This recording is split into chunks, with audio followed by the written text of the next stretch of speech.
sekretaris dari ilmiah ya, Bogi, dan sekretaris dari KMI, kemudian design manager di research coordinator dan monitoring RSCM. Waktu dan tempat silakan Dr. Ian.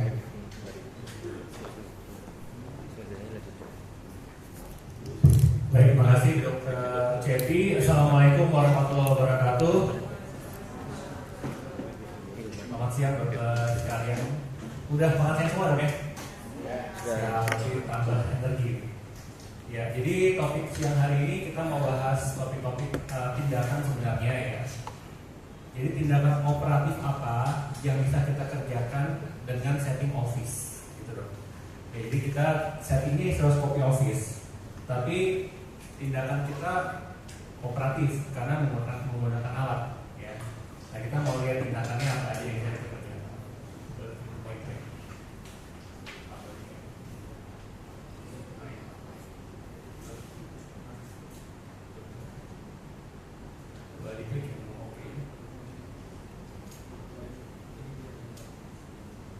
Oke dok, jadi tindakan hysteroscopy office dengan simple procedure, ya, dengan simple procedure. Artinya kita bisa mengerjakan tindakan operatif yang minor, ya, kita kerjakan di setting poliklinik. Jadi pasiennya tidak masuk ke kamar operasi, ya, artinya dia tidak menggunakan anestesi. Nah, tindakannya apa aja nih yang bisa dikerjakan dengan teknik ini? Kita lihat ke buku panduan dok ya.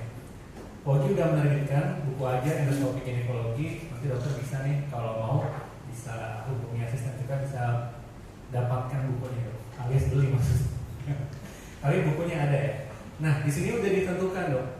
Jadi mana-mana aja yang kita bisa kerjakan dengan setting office ya. Nah kalau kita lihat bagian yang kuning ini menggunakan reseptoskop elektrosurgery. Jadi kita tidak masuk ke area ini dok. Ya. Kalau masih yang bawah nih, kita masih menggunakan mechanical instrument.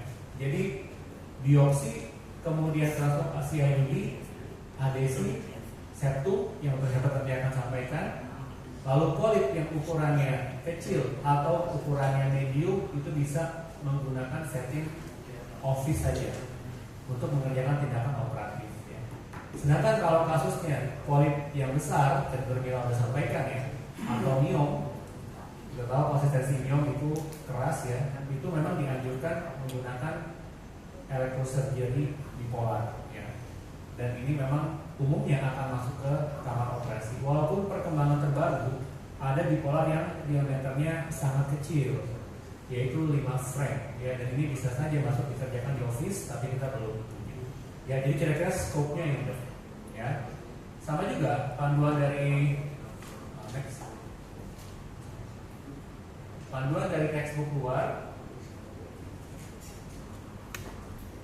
ini juga sama. Ini dari bukunya Dr. Selva nih. Menurut saya, kebetulan saya sudah pernah ke tempat beliau di Malaysia.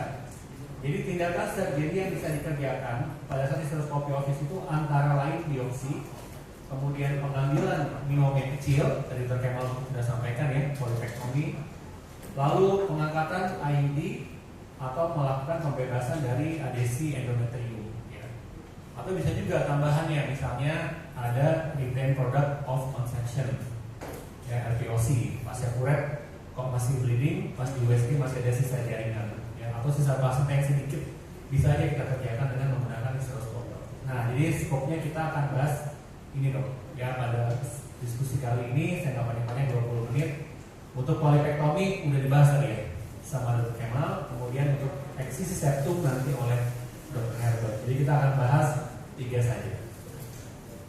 Yang pertama untuk biopsi itu. Tentu ini kita tahu kasusnya, dan tadi juga sampaikan ya. Kadang-kadang ada kasus di mana kita curiga ada suatu hiperplasia endometrium ya, atau ada massa polip, atau ada massa yang kita belum tahu penyebabnya apa. Yang misalnya kita curiga endometritis, tadi beliau sudah sampaikan ya, beliau tawarkan hysteroscopy pada kasus-kasus pra IVF, atau bahkan juga boleh pra inseminasi, bahkan dokter tawarkan untuk melakukan diagnostik. Seandainya ada curiga endometritis, dokter bisa sampling. Ya, jadi ada approvalnya buat pemberian terapi endometritis. Atau misalnya ada curiga suatu tumor ya, tapi ini seringnya sih memang kalau dari pengalaman kami ya, seringnya polip memang ya.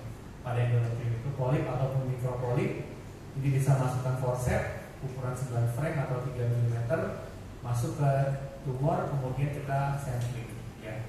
Keuntungannya memang kalau cystoscopy itu directed biopsy, targeted, karena kita lihat langsung bendanya.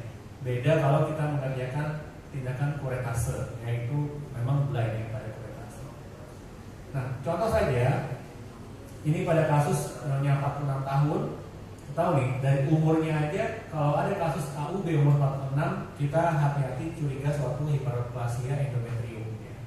Apalagi kalau ditunjang misalnya pasiennya overweight atau pasiennya obesitas ya, makin curiga lagi nih, jangan-jangan ada hiperplasia endometrium. Nah, yang pertama tentu pastikan dulu masuk ke kafum endometrium ya. Dan pada kasus ini memang sudah masuk ke kafum dan kita ketemu jaringan gambaran seperti hiperplasia ya, gambaran seperti hiperplasia. Maka ini kita bisa sampling. Yang paling ideal kita sampling di daerah yang kita curiga ya, misalnya daerah yang vaskularnya irregular branching misalnya ya, atau ada gambaran keputihan seperti awan ya. Kita curiga di situ, maka kita sampling. Nanti dokter akan latihan buat yang hands-on besok ya. Arah instrumen ini bisa datang dari mana saja, tergantung keinginan kita. Ya, kalau lesinnya di arah jam 4 misalnya, kita bisa putar nih, set keluar jam 4 instrumennya. Ya. Tapi kasus ini nih hampir semuanya nih, ya global area itu hiperplasia endometrium. Ya, maka kita kerjakan sampling pada daerah yang kita curigai, kemudian kita ambil beberapa kali jaringannya, supaya jaringannya cukup volumenya untuk dianalisis dari histopatologi. Nah, beberapa manfaat lain itu ada yang meneliti juga ya pada area IVF, di mana pengaruh biopsi endometrium terhadap keberhasilan implantasi. Ya, ini risetnya udah macam-macam ya, ini riset dari Cina, dari Guangzhou ya, 2008. Dia membuat penelitian dan menyebutkan angka implantasi itu lebih besar pada kasus yang dilakukan biopsi endometrium.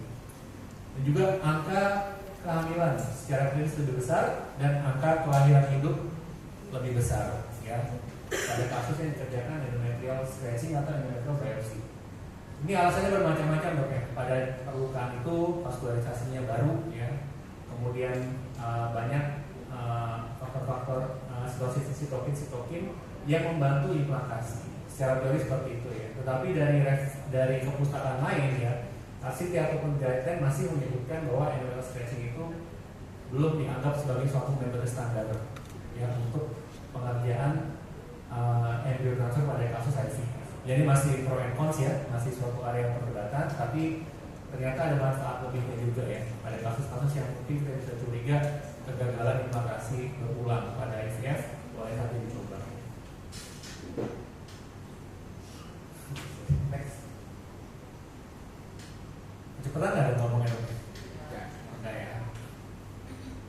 Yang kedua, IUD removal. Ya, ini kasus yang cukup banyak, saya pikir kayak semuanya pasti udah pernah deh ngalamin ya.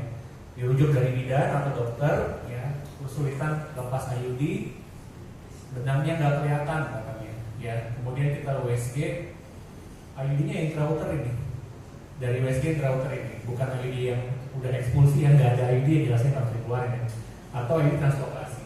Ya, tadi pagi pun saya baru ngasih materi ini di dokter dan bidan SPOG ya. Dari pasien Kemenkes, pertanyaan diskusi dan jawab itu tentang ini, missing strings pada IUD dan kegagalan lepas IUD.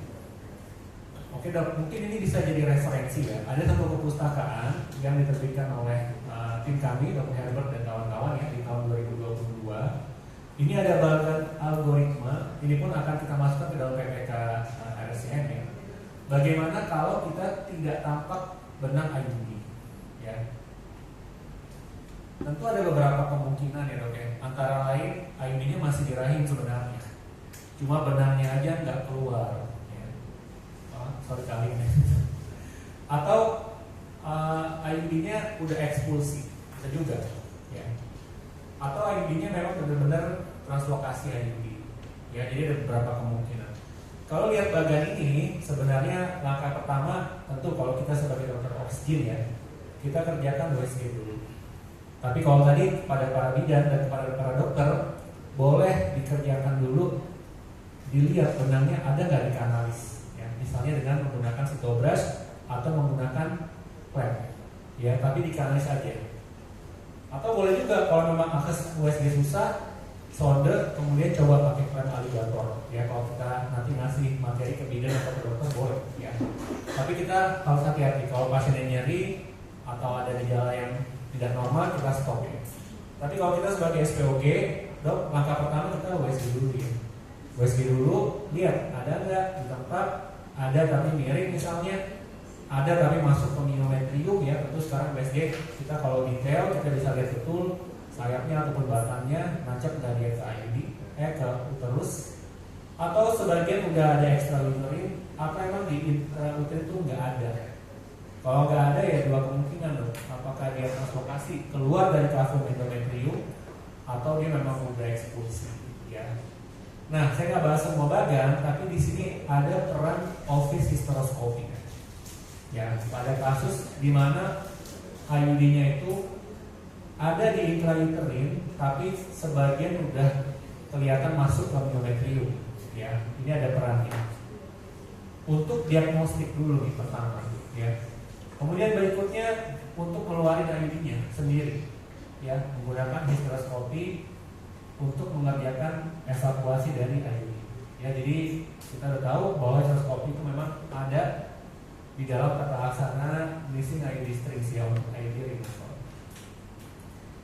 Nah, ini teori itu dong, ya, sebelum ke video nih. Yang pertama, kalau benangnya nggak kelihatan, ya. Jadi kalau benangnya kelihatan jangan pakai hysteroscopy, dok, ya, langsung cabut aja. Langsung cabut, ya. Ini kalau benar nggak kelihatan, ya. Jadi bukan semua kasus nih. Kemudian kita kerjakan hysteroscopy, ya, dengan step-step yang tadi diajarkan. Yang pertama kita lihat dulu posisi IUD-nya, ya. Kita lihat dulu posisi IUD dengan baik, ya. Di mana semua bagian IUD kita lihat, ya. Dari batangnya, kemudian sayapnya, di bagian mana dia embeddednya, ya. Dan step hysteroscopy diagnostik juga dikerjakan, ya. Seperti ngelihat semua endometrium, ngelihat kedua ostium tubal, ya. Setelah masuk scope, IUD-nya terlihat. Kalau benangnya kelihatan, maka benangnya yang dijepit, ya. Kalau benangnya kelihatan, maka benangnya yang dijepit, ya. Bukan batang IUD-nya, ya. Kemudian kita tarik hysteroscope kita dengan AFU, ya, atau dengan direct visualization, kita keluarin. Biasanya sih keluar IUD kalau digrasper dengan baik benangnya. Nah, beberapa kasus IUD-nya itu embedded, artinya IUD itu nancep gitu, ya. Kalau kita lihat bagian lagi, saya mundur lagi, ya. Nah, ini ada, kalau kita perbesar gambar ini nanti Bapak bisa buka jurnalnya. Ini ada pengkategorisasian untuk embedded IUD, ya. Kategori mana nih dia? Kalau kategori yang masih bagian IUD-nya itu sebagian besar masuk ke kafum, kita masih bisa lepaskan dengan hysteroscopy, ya. Tapi kalau ada sebagian udah masuk ke rongga pelvik di luar serosa, mungkin opsinya bukan hysteroscopy, ya. Atau kalau semuanya tertanam di myometrium, tentu ini pilihannya adalah laparoskopi, ya. Next. Nah, jadi kalau baca di textbook, kalau IUD-nya kelihatan, kita ambil grasper yang gede, kata textbook. Ambil grasper yang gede, jepit IUD-nya, udah gitu tarik dengan kuat IUD-nya. Nah, kalau punya graspernya, ya. Biasanya grasper kita itu untuk office kecil-kecil dan ringkih, ya. Jadi kalau kita di tempat kami tidak mengerjakan step yang ini, ya. Jadi kita sebisa mungkin balik ke step awal. Kalau ada yang embedded, kita bebaskan dulu, kita rilis menggunakan clipping, kemudian benangnya yang kita ambil pakai grasper kita keluarin, ya, benangnya kita keluarin. Setelah benangnya kita keluarin, dokter bisa cabut dengan cara biasa, ya. Atau dokter juga bisa menggunakan clamp alligator dengan bantuan guided USG. Yang penting embeddednya udah kita bebasin, ya. Oke, contoh. Nah, ini video, ya. Ini nanti ada 3 contoh, ya. Ini yang pertama. Jadi kita tahu ada properti di intracavum. Mungkin buat yang pertama ini kurang begitu ideal, ya, videonya. Tapi ini kita lihat ada properti di dalam kavum kita. Oke, saya beri.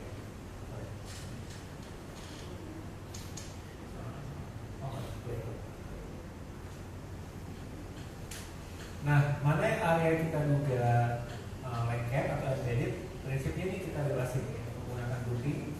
Ya, next. Kemudian benangnya kita jepit dengan korset kita. Ya, sedapat mungkin benangnya kita jepit dengan korset kita, kemudian kita keluarkan melalui kanalis dan OUD. Nanti benangnya kita bisa buka.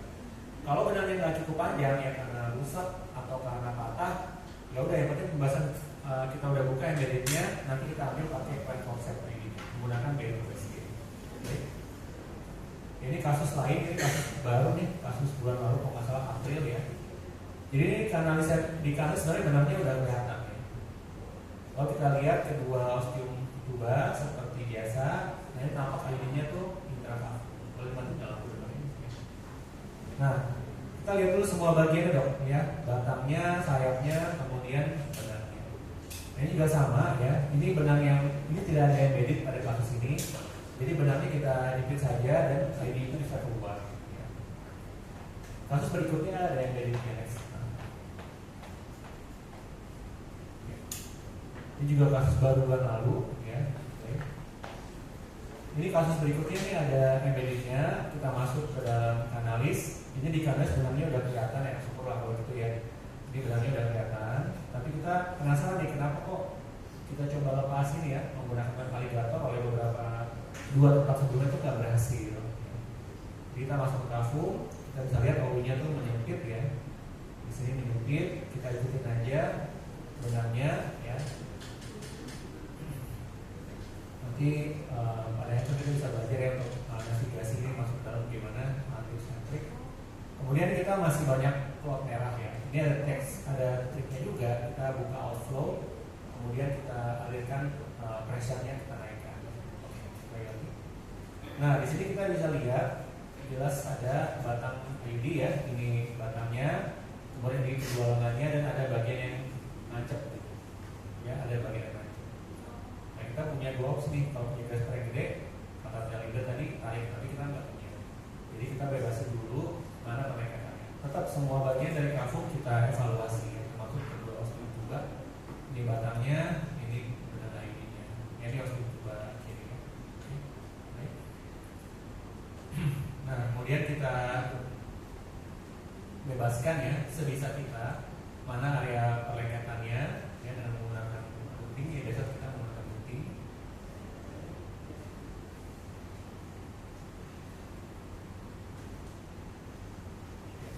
Terakhir baru kita dress filamennya ya filamennya. Kalau pembahasannya udah kita kerjakan biasa dengan tarikan ringan aja dia udah bebas ID ya. Jadi pasien bisa dipasang ID baru atau kita edukasi untuk sterilisasi misalnya kalau pasien kemarin udah cukup ya udah 40 tahun. Oke, next.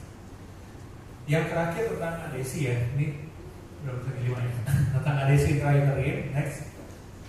Ini juga sering ya kita dapetin kasus-kasus adesi intrauterin. Biasanya tuh pasiennya riwayat kuret, ya. Biasanya ada trauma, ada riwayat kuret. Atau bisa juga nggak ada riwayat kuret nih pasiennya, ST juga nggak pernah. Kenapa nih kita pikirkan? Mungkin antara lain dia pernah ada infeksi dari endometrium atau endometritis ya. Paling sering memang tuberkulosis TB.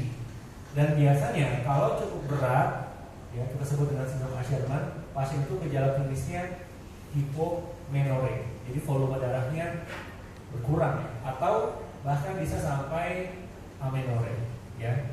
Dan gejala lain seperti pelvic atau infertilitas atau keguguran berulang ya. Ini yang disebut dengan intrauterine adhesions atau sinekia atau sindrom Asherman. Nah kita harus punya goal nih, terapi kita histeroskopi mau ngapain ya? Apakah dengan histeroskopi itu bisa sembuh penyakitnya ya? Yang pertama kita menciptakan anatomi normal dulu. Ya dengan histeroskopi itu goalnya anatomi normal. Kemudian kita pencegahan adesi kembali. Ya kebetulan di belakang ada sediaan gel ya, pencegahan adesi kembali. Asik. Pas masuknya masuk. Nah jadi tindakannya itu memang kalau kita baca textbook lebih ke transeksi. Jadi kita tidak mengerjakan eksisi pada semua adesi. Ya kita mengerjakan transeksi saja. Nah adesinya tentu kalau ringan kita bisa menggunakan tenaga yang jangkau dan tumpul saja dari hysteroscopy kita, ya. Tapi ini untuk kategori ringan ya, misalnya Xiaomi yang ringan. Tapi kalau yang berat, tentu kita perlu mengerjakan pemisahan. Ya. Umumnya beberapa textbook menyarankan menggunakan gunting, atau kalau memang berat menggunakan reseptoskop. Tapi ini ada kekurangan yang kalau reseptoskop. Ya. Goalnya apa nih? Goalnya tergantung keluhan dia. Ya. Kalau keluhan dia hipomenore atau mensnya sedikit, manfaat tindakan kita itu kita maunya dia balik menstruasinya. Tapi beberapa perpustakaan menyebutkan goalnya itu bahkan harusnya sampai kehamilan malah. Ini sangat jauh ya. Tapi kalau memang bisa, marker of surgical suksesnya itu kehamilan. Ya. Jadi gimana ketebalan endometriumnya pasca kita mengerjakan tindakan, ataupun berapa derajat dari obliterasi kafumnya. Ya. Dan banyak klasifikasi yang digunakan ya untuk mengklasifikasikan gimana sih derajat adesi intrauterin ya. Beberapa yang kita gunakan tuh seringnya kita menggunakan ESG ini sesuai dengan buku ajaran endoskopi kita ya. Ada kategori grade 1, 2, 3 ya, dan juga 4 ya. Ini kalau 1 adesinya tipis, kita nggak perlu pakai gunting ya, ini pakai mikroskop ujung saja. Ini biasa kadang-kadang nggak sengaja ketemu nih pada kasus polip misalnya ya. Atau ada 2 nih, grade 2 adesi tunggal, ada 2 bagian dalam yang dihubungkan oleh adesi ya. Tapi syaratnya kedua ostium tubalnya itu masih kelihatan. Kalau 2A ostiumnya tuh di cervicalis interna. Ini sering nih teman-teman ya, stenosis atau adanya adesi di OUI ya. Sering nih ya, ini kita bisa bebaskan saja dengan ujung scope atau kalau perlu dengan bantuan instrumen kita menggunakan panduan USG. Kalau kategori 3 udah kuat dan banyak ya, dan tubal tertutup salah satunya. Kalau 3A derajatnya luas disertai gejala klinis pada pasien, atau kalau keempat ini udah parah ya, kemudian kedua ostium tubal itu tutup sama adesi. Kasus ini nih memang kasus yang rada menurut kami sulit ya penanganannya ya, karena pasien kadang-kadang nona juga bisa, atau ini satu primer juga bisa, atau amenorrhea sekunder juga bisa, dan problemnya ternyata intrauterine adhesion. Tapi saya juga pernah ada kasus ya di luar ya, tindakan ini kemudian pasien itu udah menstruasi normal kembali pasca tindakan yang tadi itu sama Xiaomi di kasus. Oke, gimana step-stepnya nih? Step-stepnya pertama kita akses dulu derajat dari keparahan adesinya, kemudian kita menggunakan instrumen ya. Ini saya ulang lagi, banyak perpustakaan menyebutkan instrumen yang paling baik itu adalah semi-rigid scissors ya. Kenapa? Karena dia pertama nggak ada aliran listrik, nggak ada surgery-nya, jadi kemungkinan perforasi itu kecil. Ya. Kemudian dia bisa kita kontrol, arah datangnya bisa dari mana aja yang kita mau. Ya. Cuma kekurangan dia adalah kadang ada area-area yang sulit ya. Misalnya area-area kornu dekat pintu masuknya ostium tubal. Ini agak sulit ya.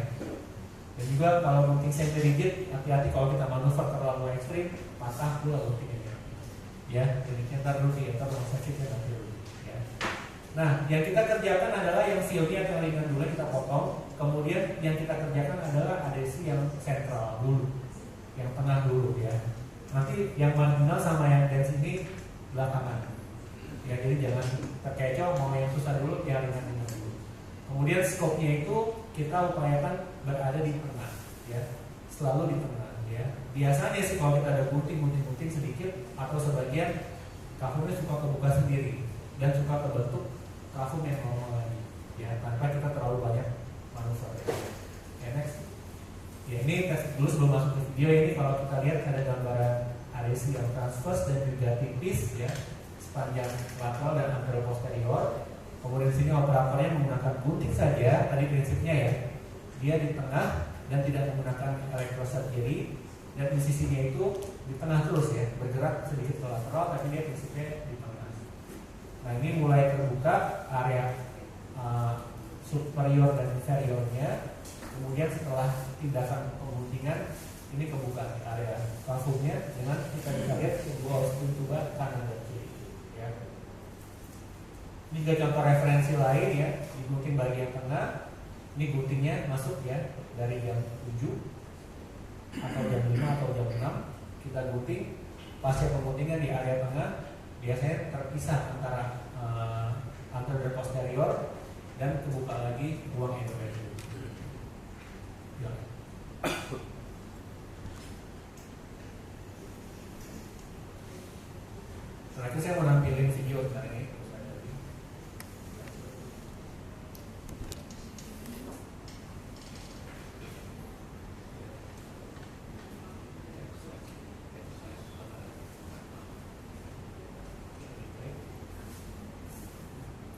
Ya, ini yang kami kerjakan di sini ya. Di sini sejauh ini memang masih menggunakan semuanya tindakannya menggunakan alat STORS ya, histeroskopinya. Kita masuk dulu ke osteomotor externum, kanalis, dan ini kita bisa lihat nih osteomotor internumnya udah kelihatan agak stenosis ya, kecil. Kemudian kita masuk ke kafum endometrium. Baik. Ya, ini derajat berapa nih kira-kira kalau lihat dari panduan SG tadi? Parah ya ini ya, semuanya kita peningkatan dan juga kedua struktur baja itu tidak nampak. Next. Ya, ini kita bisa lihat nih peningkatannya hebat ya, hampir seluruh area dan kedua struktur baja tidak nampak. Next slide. Baik. Nah, tadi karena memang sarannya kita menggunakan gunting saja ya. Ini setting office ya, bisa kita kerjakan dengan pengguntingan di area tengah ya, di area peningkatan.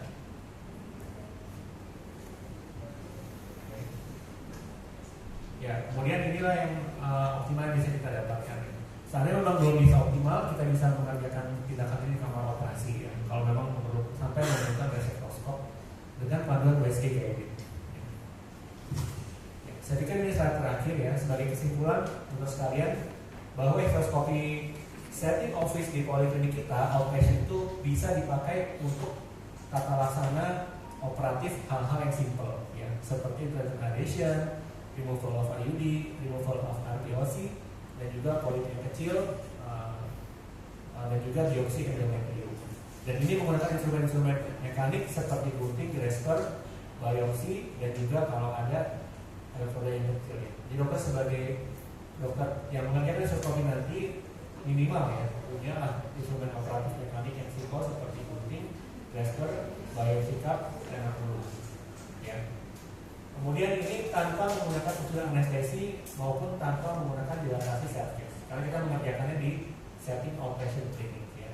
Dan ini bisa kita kerjakan untuk beberapa kasus seperti polip kecil, sinekia, ataupun IUD dislocation yang immediate. Oke, ya saya pikir demikian presentasi saya di siang hari ini. Kami di RSM Kintani sudah lama mengerjakan histeroskopi dan akan mengembangkan ini ke depan. Histeroskopi ataupun laparoskopi menjadi kegiatan sehari-hari di sini ya. Jadi sekarang tagline itu RSM Kintani Home for Laparoskopi. Baik, terima kasih. Selamat siang. Assalamualaikum warahmatullahi wabarakatuh.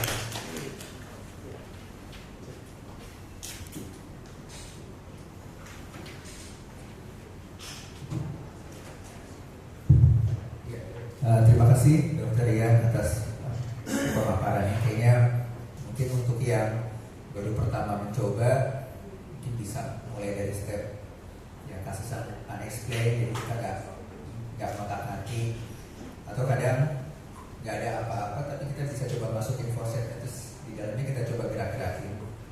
Nggak ada salahnya kan asal kita nggak melukai. Jadi kita udah dalam suasana beneran di dalam kasus, kita latihan keluarin dan masukin forcepsnya tanpa mengambil apa-apa dulu. Kita feel-nya kita mesti lihat, karena kalau yang pemula kadang pada saat kita jepit yang mestinya bareng nariknya itu kadang-kadang pas kita jepit kita langsung masukin ke dalam lubangnya, padahal lubang itu kan cuma buat masuk si forceps atau gunting. Jadi waktu kita tarik ya si polipnya ketinggalan lagi di dalam. Pada saat kita narik bersama dengan si kameranya ikut mundur, jangan si forcepsnya dimasukin ke dalam.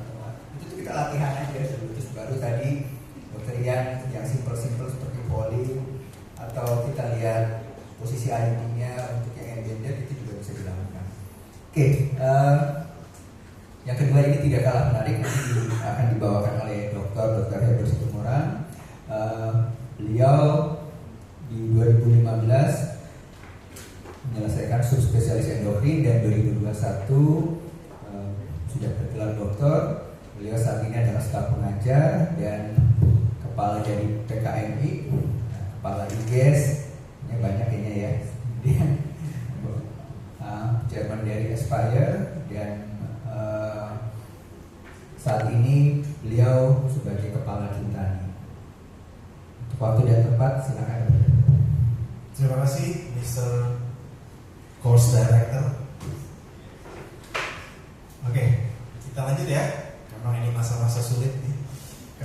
kenyang, suhu dingin, aliran darah ke otak agak sedikit, lebih banyak ke perut. Oke, boleh ditayangkan. Jadi saya akan melanjutkan, yaitu lebih advance lagi, yaitu ke operatif hysteroscopy. Ya, operatif hysteroscopy ini jadi kalau kasus-kasus yang lebih sulit, misalnya myom, septum, tadi udah ablasi endometri udah ya. Misalnya AUV yang ingin dihancurkan itu bisa diablasi, dokter Kemal tadi. Nah, ini kita berlanjut lagi, namanya operatif hysteroscopy ya. Gimana deh? Sebentar.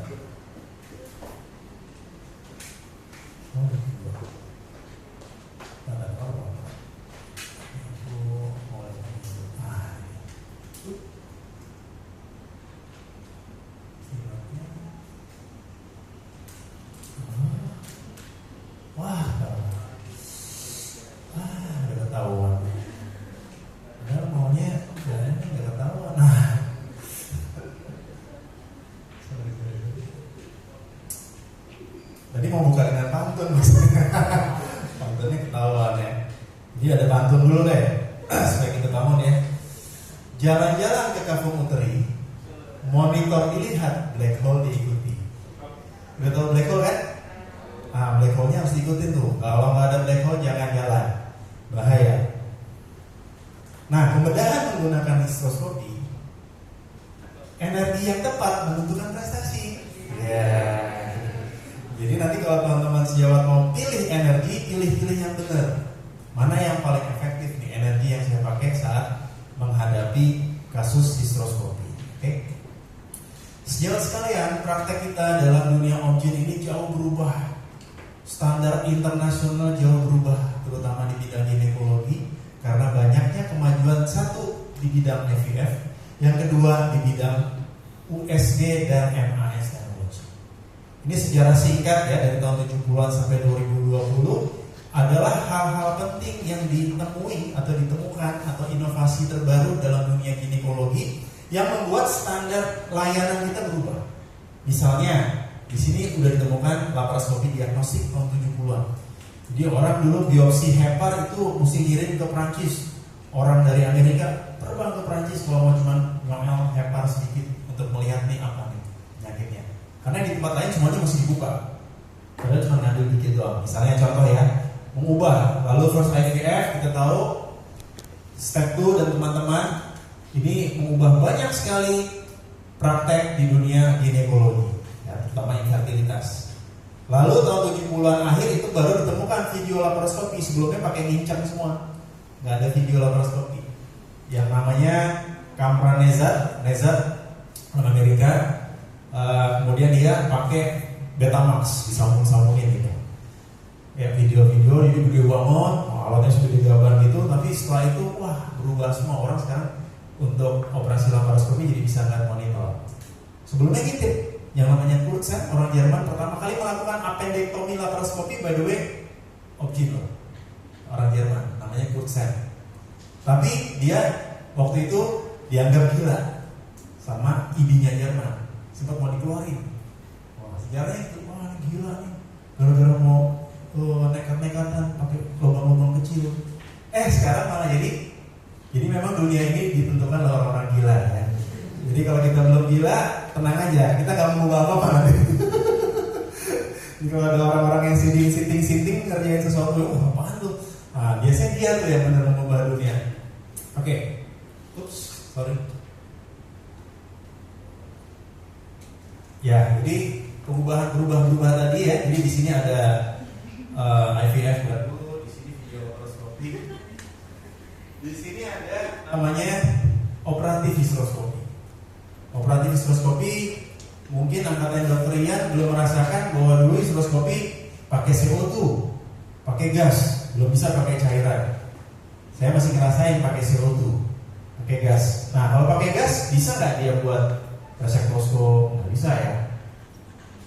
Kalau pakai gas tuh udara dia bisanya gunting, tarik sesuatu gitu. Jadi nggak bisa. Nah, di sini ditemukan hysteroscopy tahun 80-an. Terus makin kecil karena kamera makin canggih, lensa makin canggih, makin kecil alatnya, miniaturnya. Bisa kita kerjakan tanpa pembiusan. Histeroskopinya di office. Karena nggak perlu dilatasi cervix. Cervix yang 4 mili bisa langsung masuk. Bahkan nggak pakai spekulum kan sekarang ya. Vaginoskopi langsung masuk tanpa spekulum, tanpa tenacula. Oke, itu tahun 90 awal. Nah, setelah itu mulai ada harmonik, ada bipolar Fresnel point. Ini adalah bipolar yang bisa dipakai saat histeroskopi. Da Vinci robotik, transvaginal hidrolaparoskopi. Jadi dia laparoskopi lewat cavum 12 pakai cairan. Nah, itu tahun 90 akhir. Lalu ini tiga ini yang namanya tissue retrieval system.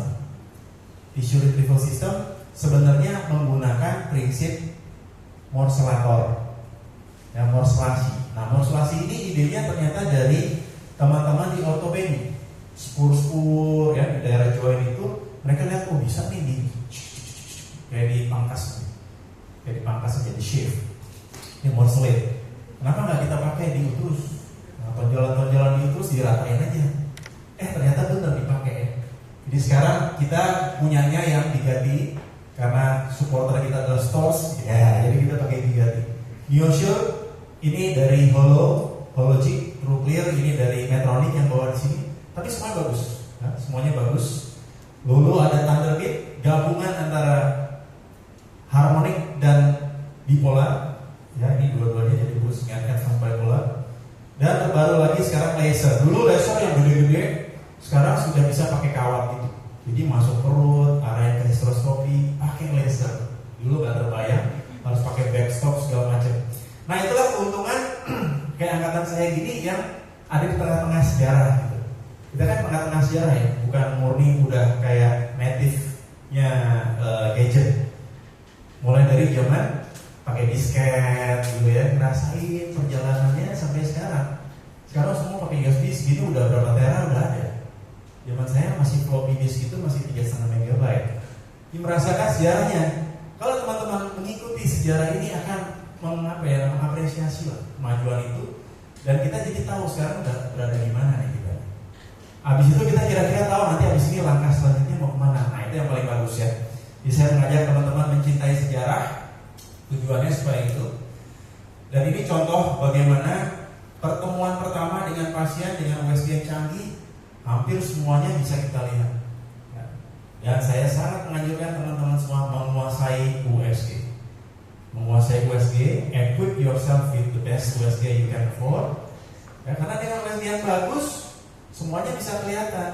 Ya, ini yang normal. Ini kadang-kadang kalau pakai USG yang nggak bagus nih, hiperplasia kah, atau polip kah, atau miom kah, semuanya sama ya. Tapi dengan USG yang bagus, kita bisa melihat ada miom submukosum, grade-nya kita bisa tahu ini grade 1, adanya di korpus kiri, korpus kanan, anterior, penetrasinya berapa, semuanya bisa kelihatan dengan sangat bagus. Ini adenomyosis ya, ini ada endometrial junction yang jelek-jelek, ini kelihatan semuanya. Ini juga kalau nggak bisa juga kita bisa pakai SIS ya. Atau kalau ada kelainan Mullerian yang tadi dibahas oleh Dr. Alfa, itu juga bisa terlihat. Ya, kalau bisa yang bagus, keren. Tapi seandainya punya 2D pun, asal kita maksimalkan dan gunakan dengan sebaik-baiknya, harusnya ini kelainan-kelainan ini juga bisa kita lihat ya. Selain itu tentu gambar ya, optik yang bagus juga membuat pemandangan di dalam cavum uteri ini menjadi lebih bagus. Semuanya bisa kita lihat. Nah, bisa kita bayangkan kalau kita berhadapan dengan kasus-kasus ginekologi, intrauterine problems, infertility, tapi kita nggak pernah melihat itu di dalamnya itu ada apa. Semuanya blind aja selama ini, BMC lah, apa kan? Gak tahu apa-apa, infertilitas kita langsung bayi tabung lah. Udah bayi tabung aja. Padahal banyak hal-hal yang banyak dijumpai di situ yang ternyata bisa kita tahu. Ada mikropolik, ada infeksi, ada penyempitan ostium uteri internum yang nggak bisa dengan USG. Mau nggak mau harus pakai mata melihat langsung pakai kamera. Baru kita tahu, oh ternyata ada sinekia yang tadi dokter ya. USG nggak kelihatan sinekia. Kalau nggak parah-parah banget. Penyempitan ostium cervix OUI internal os nggak bisa dengan USG. Ya, mungkin kalau yang rajin solder bagus, tapi solder sakit ya. Berapa orang yang kita waktu pemeriksaan stapler kita solder masih ada? Kayaknya nggak ada ya, kecuali mau kuret ya. Iseng banget ya.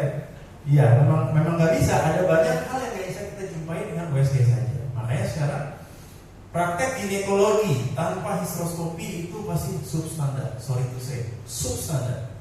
Jadi teman-teman emang harus bayangin aja apa? IUD susah, udah pakai USG guided nggak bisa juga, ternyata embedded nggak ketahuan. Nah, hysteroscopy.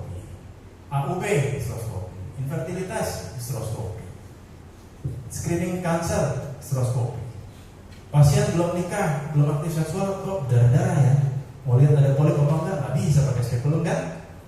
Robek himennya, pakai ini bisa, karena dia cuma 3-4 mili, masuk kantong merusak himen. Gitu. Jadi banyak sekali pertolongan yang kita dapatkan dari si hysteroscopy. Nah, balik ke pantun saya tadi, adalah energi menentukan prestasi. Mari kita lihat energi yang kita bisa pakai saat hysteroscopy itu apa saja ya.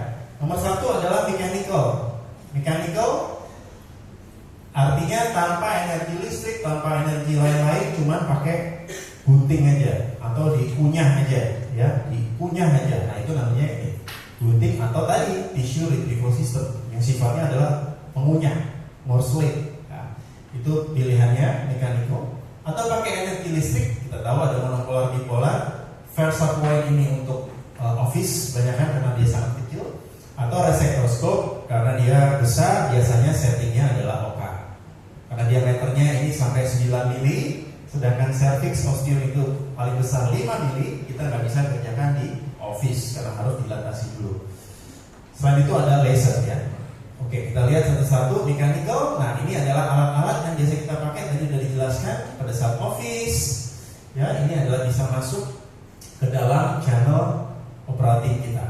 Ya, mulai dari gunting, grasper, biopsi. Ya, ini biopsi misalnya ini tanah kulum untuk menarik miom.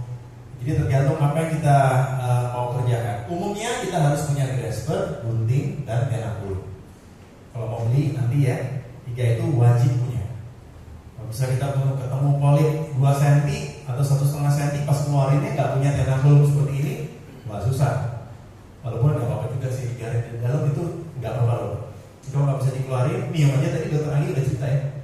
Miom 1 cm habis digunting, biarin aja, ntar keluar sendiri kok. Jangan dipaksain, karena kalau dipaksain alat kita yang rusak. Lumayan yang 20 juta itu kecil. Mbak Sarah sih senang aja ya. Nah, ini yang namanya tissue retrieval system. Yang di atas ini namanya IBS, Integrated Bugatti Shaver. Kebetulan saya waktu itu belajar to the Bugatti himself di Italia sana. Yang ini namanya True Clear dari Medtronic yang masarkan di sini. Oke, kita lihat lagi. Sedangkan listrik ini tadi sudah sebagian ditampilkan ya, ada yang unipolar, monopolar dan bipolar. Ini contohnya versa buaya bipolar. Kalau ada polip di endocervix, nah ini juga sering nggak kelihatan pada saat pemeriksaan USG. Yang kecil-kecil ini buat sperma nih, batu menhir ya. Buat kita kok kayaknya polip kecil gitu ya. Ini buat sperma kayak nabrak tembok dia ini, langsung pusing kepalanya. Nah, ini bipolar. Kita bisa pakai salin aja untuk mencegah adanya perdarahan. Ya, kita tinggal injak dan ini bisa dikerjakan di office. Lanjut. Ini resektoskop. Jadi sebelum kita bahas tekniknya, kita kenalan dulu dengan alatnya. Yang namanya resektoskop. Tadi ada 2 ya, kalau yang operatif resektoskop dan tissue retrieval system. Ya, Shaver Bugatti atau True Clear atau Neosure.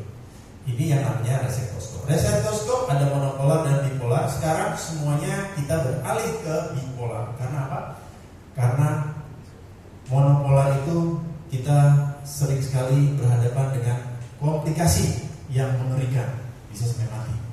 Kenapa? Karena cairan yang kita pakai media distensinya kalau pakai monopolar tidak boleh mengandung elektrolit.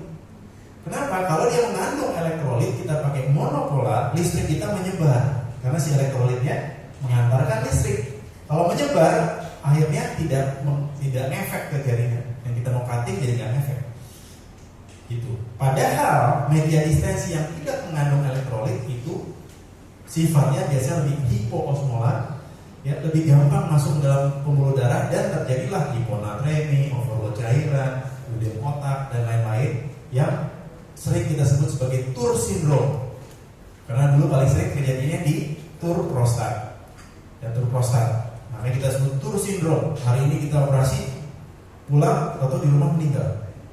Bisa ada kejadian kayak gitu. Nggak ketahuan kalau dia hiponatremi berat ya. Sedangkan bipolar ini kita bisa menggunakan media distensi menggunakan elektrolit. Kenapa? Karena dia listriknya dihantarkan dari ujung satu ke ujung lain, deket banget nih, gitu. Deket banget. Jadi dia bisa pakai salin biasa.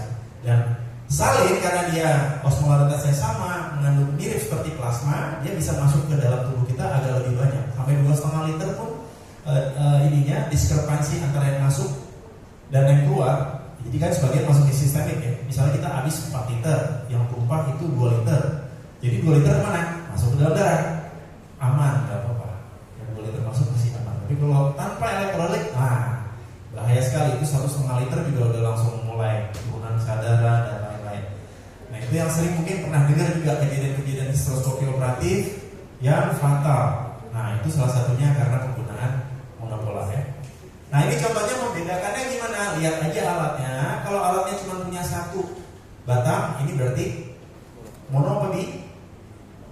Kalau cuma satu, ujungnya mono ya. Ini cuma satu tuh mono. Kalau yang bi kayak gini, ada 2 tuh batangnya. Ini ada 2. Jadi dia mengalir dari sini ke sini, ya dari sini ke sini. Gitu ya. Ini adalah bipolar. Ujungnya bisa macam-macam, seperti ini kawat yang biasa untuk reseptoskop pada prostat juga pakai begini ya. Yang ini seperti gilesan nih, digiles untuk hemostasis ya, untuk menggiles. Nah ini yang 1 biji hook, misalnya untuk motong satu, tak, enaknya pakai yang hook atau yang lurus. Nah nanti kita bisa lihat ada miom yang lurus. Nah sekarang baru kita praktekkan penggunaannya ke patologinya ya. Submukus kita tahu miom udah berkali-kali dijelaskan, USG-nya seperti ini, dia pembuluh darahnya di perifer, batasnya tegas, jangan lupa dibedakan dengan adenomiosis. Jangan lupa kalau melihat begini selalu aktifkan Doppler kita, paling tidak kita bisa lihat pembuluh darahnya masuk ke dalam apa enggak ya. Ini contoh yang klasik pada miom multiple atau miom submukosum. Dan ini kita sudah tahu, khusus untuk histeroskopi kita hanya untuk yang 0, 1, dan 2. 2 pun dengan catatan nanti ada scoringnya, mana yang boleh, mana yang jangan pakai histeroskopi ya. Ini yang kita pakai, udah pernah tahu semua kan ya. Step W kita scoring ya. S itu adalah size, kalau lebih dari 5 cm atau kurang dari 2 cm, makin kecil nilainya 0, makin besar nilainya 2. Topografi lokasinya, makin jauh ke fundus itu makin nilainya tinggi, makin dekat ke kita makin gampang. Ya, ini kemudian extension of the base itu ada yang sama-sama 2 cm tapi 2 cm-nya melebar. Ya, itu akan lebih susah dibandingkan 2 cm-nya menonjol ke dalam. Jadi area nempel ke endometriumnya itu seberapa luas? Makin luas makin susah intinya gitu ya. Sedangkan penetration ini sama seperti Vigo 0, 1, dan 2. Kalau 2 makin tinggi nilainya. Terakhir kalau dia di lateral ada tambahan bonus 1 nilai.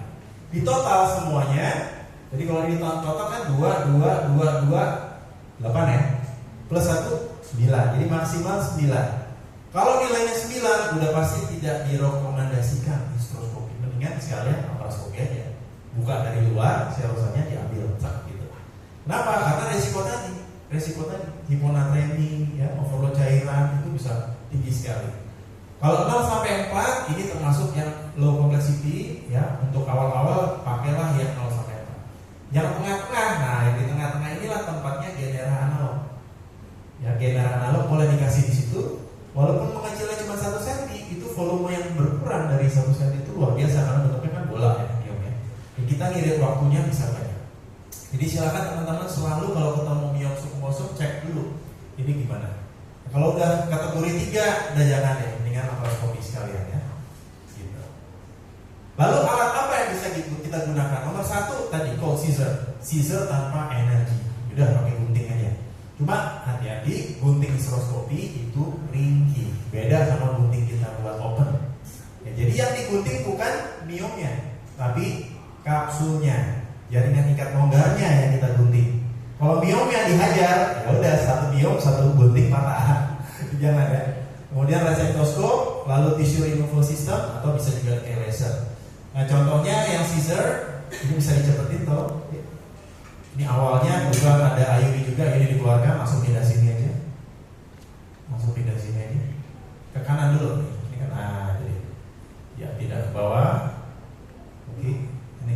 Nah ini lagi gunting ya. Guntingnya jangan miom ya, tapi kapsul. Kalau kita guntingnya keras, berarti salah space, salah ruangan. Gunting aja di area yang kosong-kosong. Ya kayak kita lagi nyomektomi lah ya, di kapsulnya itu kan kita congkelektomi kan, kalau nyomektomi kan nah gitu. Guntingnya kita seperti jari. Oke, lanjut. Setelah itu kita lihat pakai resektoskop ya, terus cepetin. Di play aja. Bisa dicepetin. Ini kita mulai dari awal, lihat vagina, lihat cervix. Oke, lihat cervix. Oke, boleh sini ya. Ketemu ada di fundus 2 cm ya, 2 cm. Ini kira-kira memang pertengahan. Dan beberapa ini bukan miom ya, kalau ini penebalan dari mukosa endometrium aja ya, dari endometrium. Oke, dicepetin sini.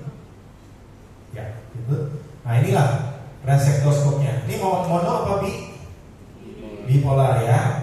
Nah, salah satu kerugiannya memang dia bikin bubblesnya agak lebih banyak dibandingkan dengan monopolar. Tapi nggak apa-apa, bisa kita isep. Sampai di mana batasnya? Nanti kita bisa lihat ada area yang licin, udah nggak batu-batuan begini, ya, udah licin yang merupakan kapsulnya. Nah, biasanya saya dari samping lebih mudah untuk dapat dari samping, lalu kita ikutin. Dan itu bisa digerak-gerakkan. Kalau kita dorong-dorong pakai alat kita, dia yang miom gerak sendiri, ya, yang endometrium gerak sendiri. Oke, nanti kita lihat. Nah, ini contohnya, jadi kita mulainya dari samping. Nah, ini kapsulnya ini yang kita ikutin. Cet gitu sampai habis.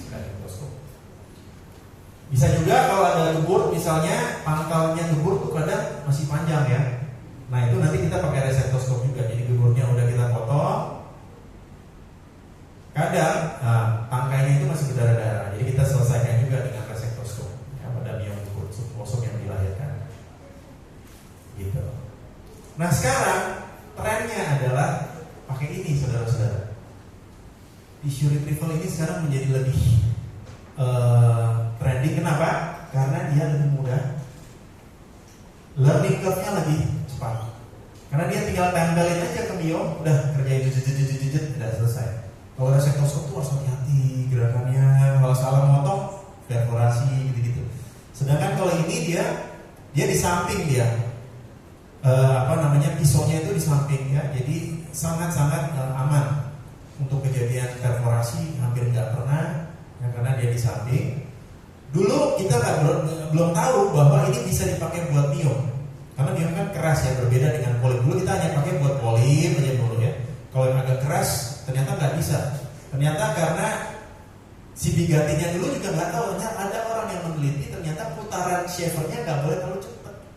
Dikurangi jadi 1500 rpm dan suctionnya itu harus lebih gede.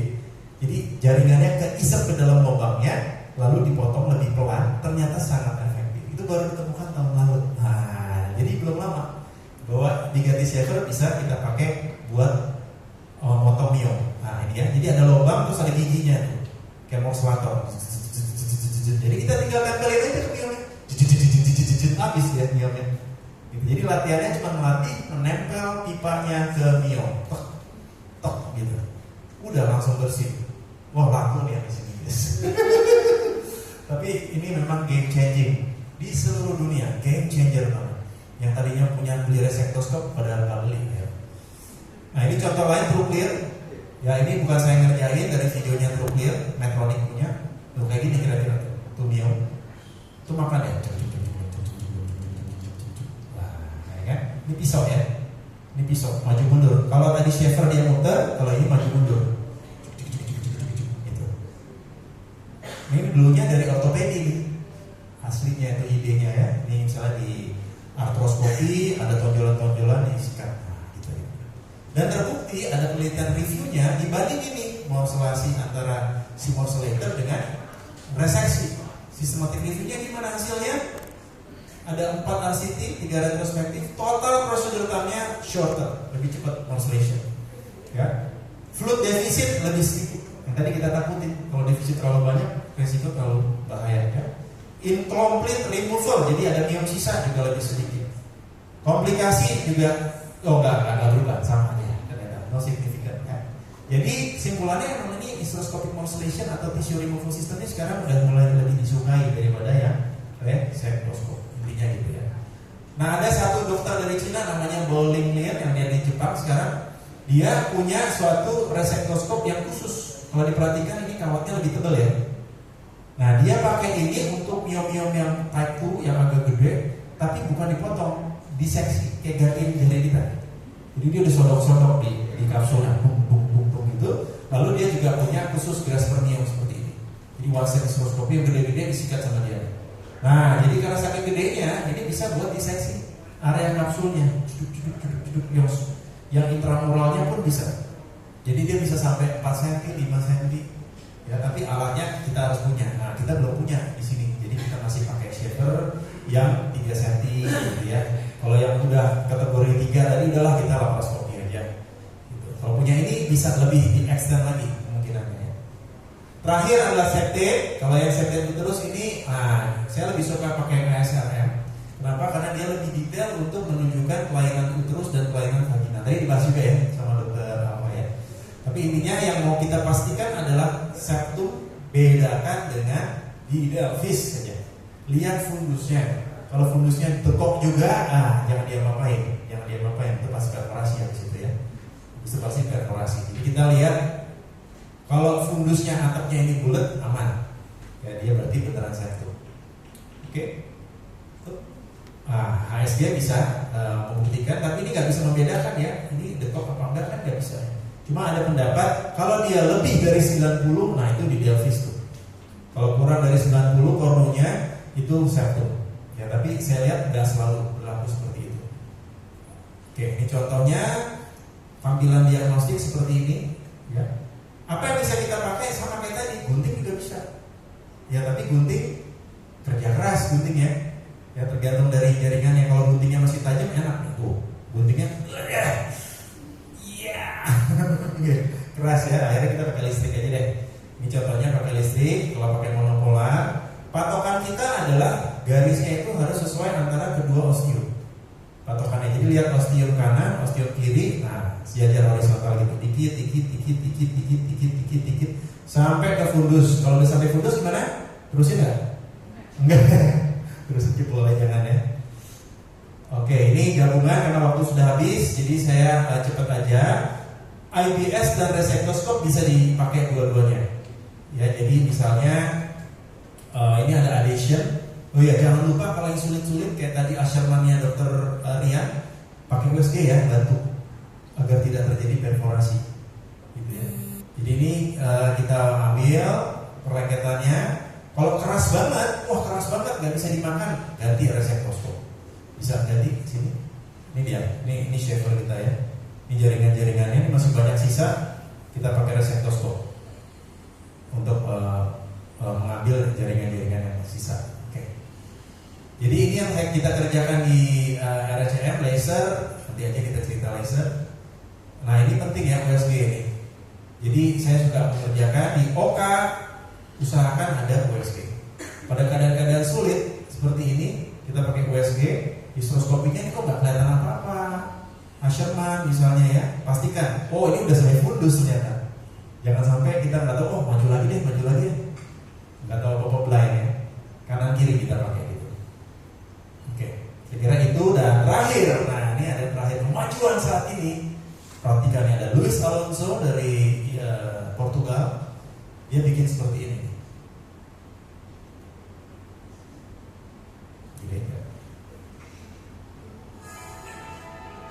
AI, Artificial Intelligence.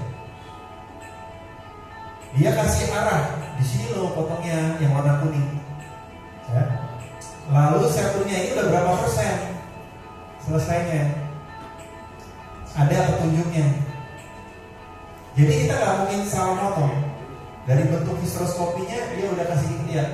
nih masuknya sini nih, gitu. Dan warna garisnya ini juga memberitahu kita masih aman apa enggak. Kalau hijau aman banget, kuning hati-hati udah mulai dekat fundus. Kalau merah, nah udah habis, gitu. Saat ini udah kayak gini sekarang pemajuannya.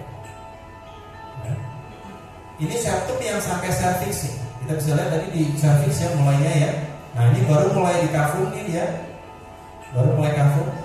Ini kormu yang sebelah kiri, ini kormu sebelah kanan. Terus, baru 50%. Kita kayaknya udah cukup. Padahal itu masih 55%. Ya enggak? Betul, jadi pasti ngangguk-ngangguk kan. Kita kan sih udah mulai serem nih. Wah, udah mulai deket nih. Oh belum, yang lainnya masih aman ya. Sekarang warnanya masih kuning, masih oke. Terus 66% kasih petunjuk. Nah, itu fundusnya di situ. Ya, jadi ini kita masih bisa sikat warna kuning, ajar lagi. Garisnya seperti ini. Ini nggak usah melihat sana sini, dia udah pasti lihat, pasti benar. Ya, berdasarkan gambar dari gelapnya ini tahu, oh ini korno nih yang gelap nih. Terus kuning arahnya ke sini. Jadi mempermudah kita ya. Terus bisa dipercepat aja deh. Ini tinggal beberapa detik lagi sih sebenarnya. Coba ke sini deh, agak lebih cepat sini ya. Nah, begitu udah sampai sini warnanya berubah. Merah. Canggih ya AI ya. Jadi dia pakai volumetric. Jadi kalau volumetric dari jadi USG sebelumnya, kalau udah luas ruangannya udah gede, ya atau warna putihnya saya nggak tahu ya, mungkin warna putihnya kali ya. Di warna putihnya udah berubah, wah udah stop, jangan diterusin. Kalau diterusin, jebol udah merah. Tuh dari sini sampai situ, sadis ya. Ya itulah ceritanya AI, teman-teman semua. Jadi kalau kita mau bertahan di dunia ginekologi mau nggak mau harus mengikuti perkembangan zaman. Kalau nggak nanti semuanya pasti lari, ya ke Singapura, Vietnam dan teman-temannya. Kita jangan, kita harus jadi tuan rumah di kota kita sendiri lah paling nggak ya. Kota aja dulu deh. Jadi kalau yang tinggal di Malang ya jangan sampai dia ke Surabaya misalnya ya. Yang tinggal di Pontianak jangan ke Sarawak gitu-gitu deh. Terima kasih atas perhatiannya. Mohon maaf panitia agak lebih sedikit. Terima kasih, selamat siang.